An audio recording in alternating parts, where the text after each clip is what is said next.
Maksud kaedah. Keyakinan pada sesuatu perkara tidak boleh diubah dengan sesuatu keraguan. Bermaksud, keyakinan yang dipegang tidak boleh berubah dengan sewenang-wenangnya oleh gangguan syak atau keraguan yang tidak pasti status kebenarannya. Keyakinan adalah sesuatu yang dipegang atau dipercayai pada asal sesuatu perkara. Syak atau ragu-ragu pula bermaksud ketidakyakinan terhadap sesuatu perkara. Bentuk pecahan. Yang pertama, asal setiap yang berlaku diambil kira yang paling hampir. Yang kedua, sesuatu itu kekal sebelum datangnya keraguan. Yang ketiga, secara asalnya sesuatu itu adalah tiada. Yang keempat, seorang itu pada asalnya bebas daripada tanggungjawab. Dan yang kelima, asal perkataan itu dikira berdasarkan maksud yang sebenar. Isi pertama, seseorang baru bangun daripada tidur selepas solat subuh dan mendapati bahawa katil dan sekitar badannya basah dan berbau air mani. Maka dia berasa syak bahawa solat subuh yang dilakukan tadi sah atau tidak. Penyelesaiannya adalah dia perlu percaya bahawa air mani itu datang ketika dia tidur dan bukan sebelum dia solat subuh. Maka dengan itu, solat subuh yang dilakukan tadi itu sah dan dia perlu mandi wajib untuk mengangkat hadas besar air mani itu.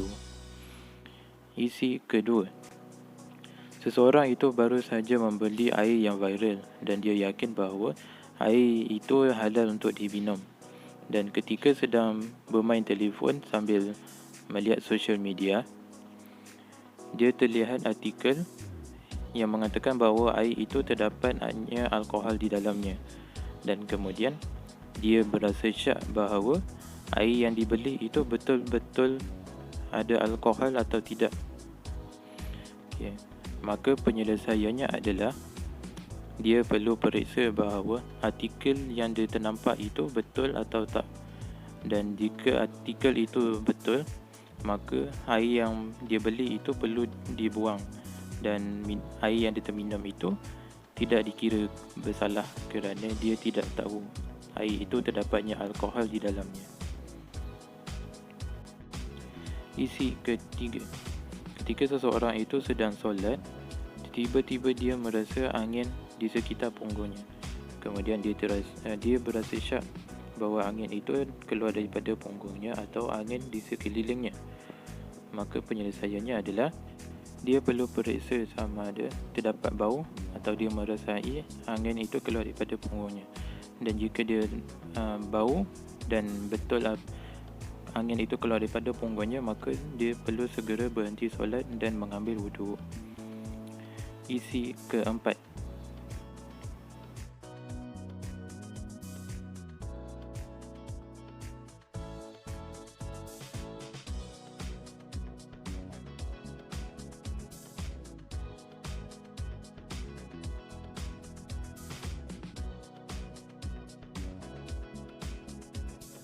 dalam isu bilangan rakaat di dalam solat, seseorang yang berasa syak tentang bilangan rakaat solatnya, maka hendaklah dia menghilangkan syak dengan mengambil pendapat yang paling yakin dan pasti. Justru, dalam kes kekeliruan tentang 2 atau 3 rakaat, maka seseorang menghilangkan syak dengan mengambil 2 rakaat yang pasti. Lalu di penghujung solat, dia melakukan sujud sahwi.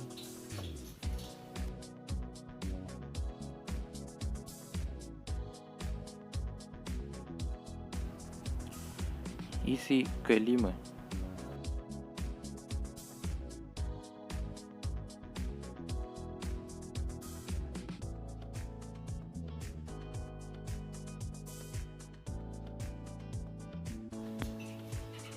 dalam isu wuduk, seseorang yang telah selesai mengambil wuduk kemudian dia berasa sangsi dan ragu-ragu sama ada wuduknya telah terbatal atau tidak, maka hendaklah dia berpegang dengan keyakinan bahawa dia masih berada dalam keadaan taharah, iaitu suci daripada hadas.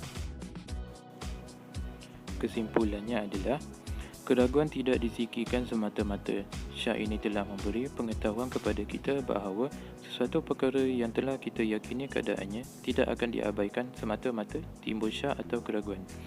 Ini kerana syak itu adalah sesuatu yang kita tidak pasti, sedangkan yakin itu adalah sesuatu perkara yang kita telah yakini keadaannya.